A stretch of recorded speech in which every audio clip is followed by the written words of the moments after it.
You know, we got started on the project when the PSP platform was introduced. We had an opportunity to take a look at the platform, and you know, we immediately got really excited about it, about the opportunities and what we could bring on that platform. Something that the players can expect to see in the single player aspect of Dark Mirror is we've put a large focus on exactly that, the story, and the player is going to be, you know, whisked into the story from the very start and taken on quite a ride throughout. It's got all of the plot twists and that the Siphon Filter fans would come to expect when we started this project. So, you know, one of the things we wanted to do was make sure we give the player a lot of options. And I think we've been able to achieve that by offering the different controller types that we have. We have controller types that take advantage of the fact that there is only the one analog stick on the PSP. So what we've tried to emulate is a dual stick approach on the PSP, but still give the player flexibility, enough flexibility that they can tweak those settings. It was also important to make sure that everything was accessible and quickly accessible to the player. So we redesigned our weapon select screen and our gadget select screen so that it came up very quickly. The player could learn where the weapons were without even really having to look at the menu, and quickly be able to flip between which weapon of choice that they needed for the situation at hand.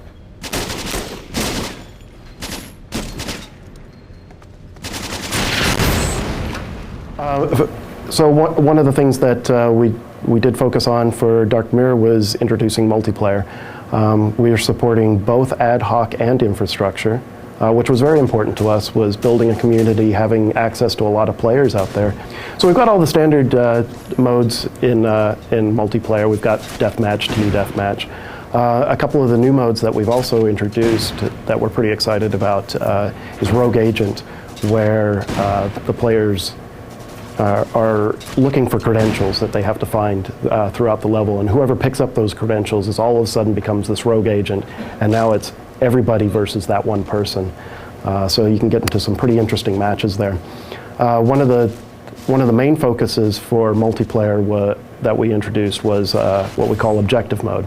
And this is essentially being able to take a lot of the same objective gameplay that the players experienced in single player and moved it into a multiplayer arena now, where you have two teams that are pitted against one another with oftentimes opposing objectives that they must complete. And in each of the levels, there's an objective that's very specific to that level. So it adds quite a bit of variety to the gameplay. Along with those modes, we also have a lot of different gadgets. Many of the gadgets that have been introduced in single player are also available in multiplayer. There's quite a few. We've got vision devices. One of the new vision devices that we have introduced, we call the EDSU goggles. These are goggles that the player can equip, put on, and look for electronic signatures throughout the level. It helps pinpoint specific things that would normally be hidden to the player or hidden in the level, that allows you to interact with these things. You know, we have devices like the RTL that have been introduced, which allow the player to traverse areas of the level that you normally wouldn't be able to get to. So we've got a lot packed into this game. We're pretty excited about it. You know, we've made an attempt to really open up the gameplay to everyone out there. We've got easy, 3 different modes of play: easy, regular, and hard. We've got a pretty extensive bonus system for players out there who want to go out and grab every possible thing that there is piece of content that we put into the game. We've had a lot of fun developing on it, and hope you guys have fun with it too.